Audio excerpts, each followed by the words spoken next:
Hello, everybody. It's Bob from the Hopewell branch of the Mercer County Library, and we have another virtual book display here for you. Some fiction, mystery, science fiction, adult books for you to take a look at.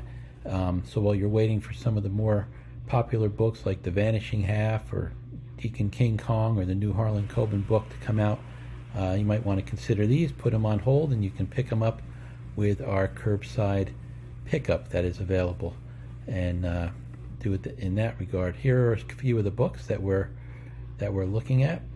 Paul Tremblay's book called Survivor Song, and also a book called If I Never Met You, both fiction books that seem to be as if they're pretty popular. Dead on the Vine by L. Brooke White and Mother, Daughter, Widow, Wife, a couple of novels that are pretty interesting from the reviews. We've got Perfect Tunes, a novel by Emily Gould, and Or What You Will by Joe Walton. The book, A Perfect Tune, centers a lot around music, and here's a little clip of the author, Emily Gould, talking about some of the music that went into the book.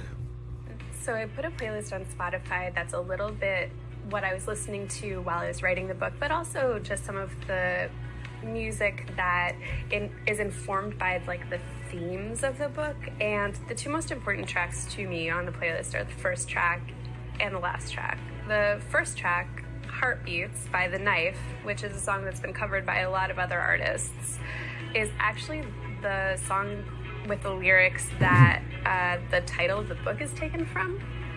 It's also such a like moving, emotional song, but also like kind of like a partyish song. It seems like something that if you were alive during that time would like also immediately bring you back to wherever you were when you first heard it. And then the last song, 17 by Sharon Van Etten, is a song that came out much more recently.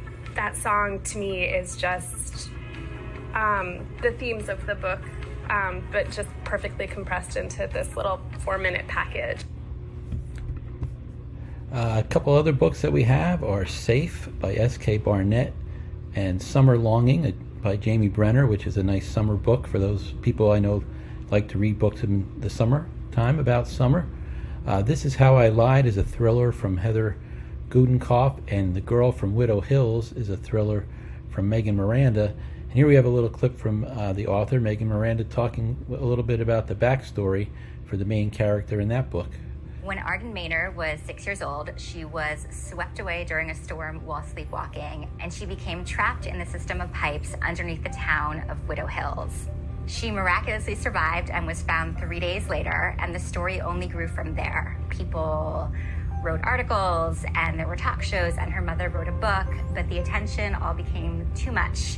When Arden was old enough, she changed her name to Olivia and moved away for a fresh start. The book begins as the 20-year anniversary is approaching, and Olivia starts to feel that people are watching her. She has a fear that she has been found, and she begins sleepwalking again, which she hasn't done since she was a child. One night, she wakes up outside in her front yard with a dead body at her feet.